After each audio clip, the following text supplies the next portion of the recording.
Мен Ақтөбе облысы Мұғалжар ауданы Қандыағаш қаласының номері 3-ші мектеп гимназиясының тарих пәні мұғалімі, тарих магистрі, педагог зерттеуші, 6-шы сыныпқа дүниежүзі тарихы пәнімен орта ғасырлық қоғамды қаланың сәулеті мен ескерткіші қалай бейнелейді тақырыбындағы жасанды интеллектті қолдану туралы сабағымды сіздерге ұсынамын.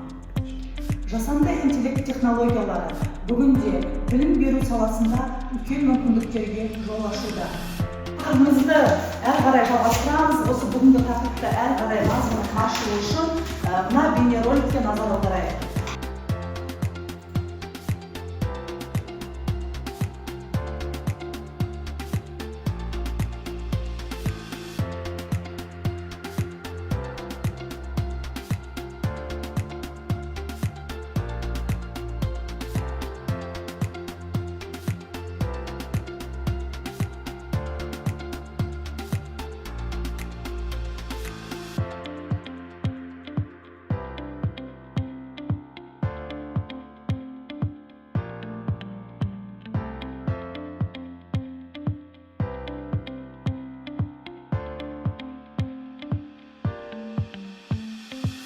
Жақсы, ендеше балалар, әрі қарай сабағымызды жалғастырамыз. Сабағымыз әрі қарай түсінікті болу үшін Unite бағдарламасы арқылы тапсырма орындайтын боламыз. Қазір барлығымыз ұялы телефондарымызды алайық.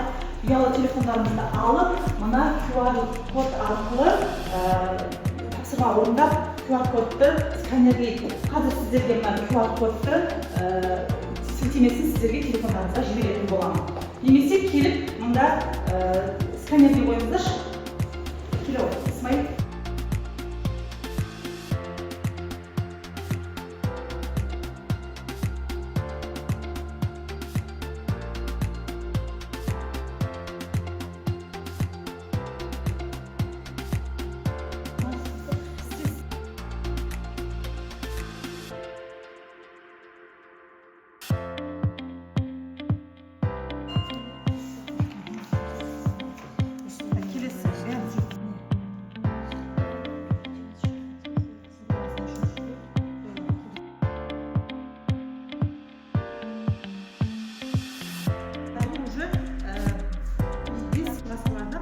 Болған стиль. Ол стильдің атын сіздер жазасыздар. Жазыңыздар. Қандай стиль екен? Орысша жазамыз. Орысша қазақша жазамыз. Қандай стиль?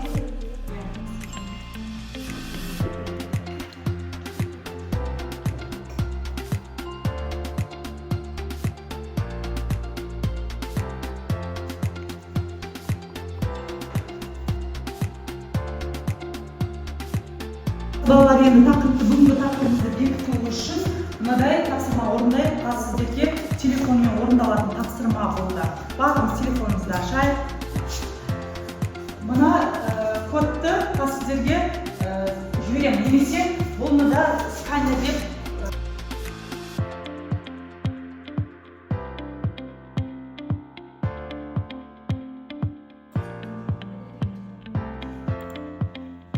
Енді балалар, мына суретке назар аударайықшы. Мына суретте сіздерде готика стилімен безендірілген құрылысты берілген. Енді осы суретті қарай отырып, қазір біздер осы құрылыстың ішіне саяхат жасайтын боламыз. Қазір сіздерге телефонмен тапсырма орындалады. Мына суретті сканерлеген кезде сіздерде видео жүретін болады. Мына суреттен. Түсіндік па? Енді қазір мына суреттің ішінен саяхат жасайтын боламыз. Суретті қазір сөйлетеміз.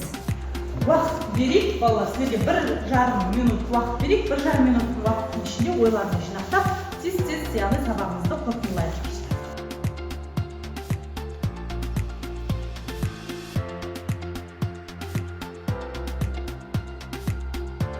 Айымыз, бүгінгі сабақта не үйрендік? Бүгінгі сабақта роман готика стильдерінің айырмашылығы.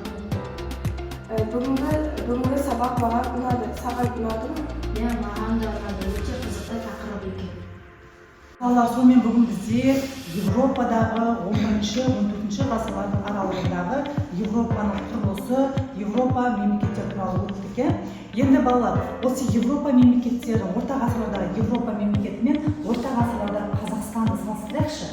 орта ғасырларда Қазақстанда қандай құрылыстар салынды, қандай ғимараттар салынды, қандай стильмен салынды, ұқсас па? Біздің стильдер сол Еуропаның стильдерімен.